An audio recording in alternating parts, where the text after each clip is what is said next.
catolicismo, quem é o pontífice? Uhum. O mandato do Papa é chamado de pontificado. O Papa é o pontífice. O Papa nem sempre foi o pontífice, né? Esse título, ele era do imperador. Quem primeiro deteve esse título foi Júlio César. E os imperadores subsequentes vieram tendo esse título. Ele conseguiu esse título reunindo os cargos de senador, de general e de cônsul e de sacerdote. Então ele se transformou no Pontífice Máximo. O pontífice vem da palavra ponte, é aquele que faz a ligação com Deus. Então, se você observar, você vai ver que os outros povos sempre tinham um pontífice, sempre tinha alguém que fazia a ligação com Deus. Sempre uma figura humana. E o judeu, ele não tem intermediário. Essa é a diferença. Olha só. E realmente, quando a gente olha para o contexto histórico... Então, isso daí traz... O que acontece? Isso daí traz um incômodo para o governante despótico. Então, você ter um Estado democrático que se baseia nesses pensamentos ali dentro do mundo islâmico é complicado. E aí, doutor Rubens?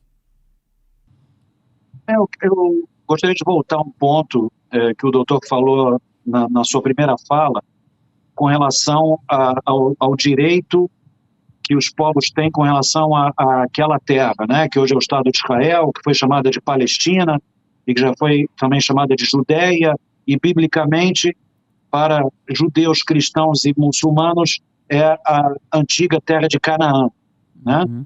Então, eu não preciso voltar lá atrás, não. Vamos voltar para o século XIX.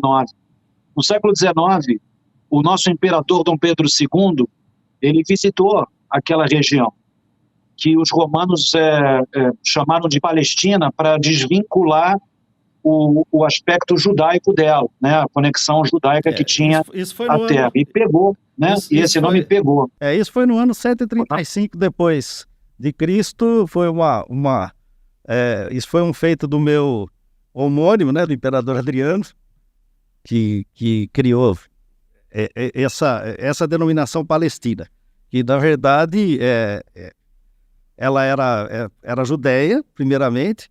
Aí ela passou a se chamar Aélia Capitolia, porque o nome dele era Aélio, né? Uhum.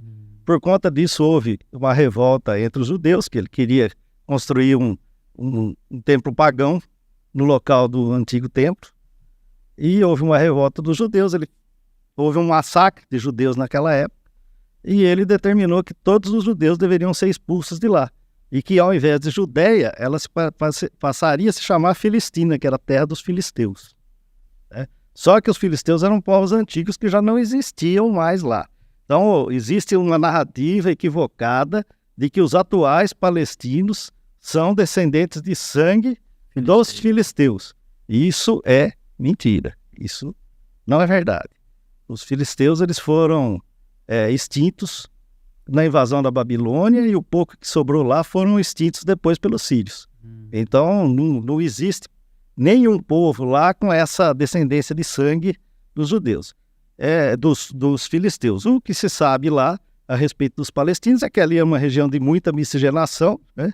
Você tem, todos têm sangue árabe, mas com miscigenação com outros povos, com outras etnias, né? Porque ali, durante o Império Turco Otomano, vieram pessoas da Europa, vieram pessoas do norte, da Síria, da região das estepes. Houve sempre um contingente de judeu que permaneceu ali, que nem todos foram embora. Uhum. E muitos judeus foram obrigados a se converter ao Islã. Judeus que moravam ali foram obrigados a se converter ao Islã. Houveram muitos casamentos entre esses povos. Então, o palestino, ele tem uma mistura de todos os sangues, inclusive de pessoas da África subsaariana que estiveram lá. Então, essa narrativa que tenta se colocar, não, porque o Israel é opressor, porque eles são descendentes dos filisteus, Israel está tentando expulsar eles da terra deles. Isso é narrativa, isso não existe. Rubem Rosenberg. Bem, retomando, né? O doutor falou agora sobre o Império Romano, a Hélia Capitolina, né? Então, assim, os romanos, como o doutor disse, eles deram o nome de Palestina para a Judéia, né, para enfraquecer a conexão judaica com aquela região, e assim ficou durante toda a Idade Média, Baixa Idade Média, Alta Idade Média. E muitos povos conquistaram essa região nesses 2000 anos. Então tivemos os mamelucos, os árabes, depois com as cruzadas tivemos cristãos e depois árabes de novo, até o Império Otomano, que ficou 500 anos dominando essa terra até o início do século XX, né? Quando em 1917, em plena Primeira Guerra Mundial, os ingleses conquistam aquela região. Todo o norte da África, o Oriente Médio, foi dividido entre ingleses e franceses em plena Primeira Guerra Mundial, os vitoriosos daquele conflito. Mas Dom Pedro II, nosso imperador, ele viajou para aquela região, que naquela época era mais conhecida como Palestina, e ele, como vários outros historiadores, várias outras pessoas que relataram o que eles viram lá na segunda metade do século XIX, era uma terra que não interessava a ninguém. Era uma terra que estava com uma densidade demográfica muito baixa, pouca gente morando lá de modo geral. E sempre com assentamentos judaicos, nas cidades sagradas principalmente, em Jerusalém, em Safed, Tzfat, em Akko, em Yafo, que é do lado de Tel Aviv, e igualmente uma pequena população de origem árabe muçulmana que morava lá também, mas pouquíssima gente. A maior parte do território era deserto no centro-sul e pantanosa no norte, na Galileia. Então ninguém se interessava por aquela terra. Só que, de repente, por causa do antissemitismo que crescia na Europa, né, pogroms que estavam acontecendo no leste europeu, na Rússia, na Ucrânia, em vários países, na Romênia, na Hungria, e no oeste europeu também, ou seja, na Europa Ocidental, estava acontecendo com o antissemitismo crescente ali, com o famoso caso Dreyfus, que é um símbolo do que estava acontecendo na Europa, começou a surgir um movimento espontâneo judaico de retorno à terra ancestral, que se chamou sionismo.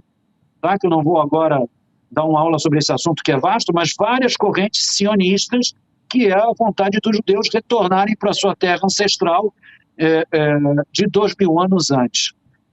Com essa movimentação, que começou bem pequena, de judeus imigrando para a Palestina, houve imigração árabe também. É impressionante, porque assim, é como se assim, agora os judeus estão interessados, nós também queremos esse pedaço de terra. E em troca de soberania de turco-otomana para britânica, se acumulou um número de judeus ali, de árabes, muito grande, e começou um conflito que a Inglaterra não quis mais administrar, porque custou caro para a Inglaterra ficar ali mantendo essa disputa desse território entre árabes e judeus. Agora, esses árabes que foram se acumulando ali, eles são originários daquela região? De jeito nenhum. Eles vieram, como disse o doutor, eles vieram do Egito, vieram da Síria, vieram do Líbano, vieram da Jordânia, vieram da Arábia Saudita, vieram do Iêmen, do Catar, de Marrocos, Argélia, Líbia, Tunísia. A maioria são descendentes de fora. Tanto é que Yasser Arafat, o grande líder, né, da OLP e do povo palestino, era egípcio.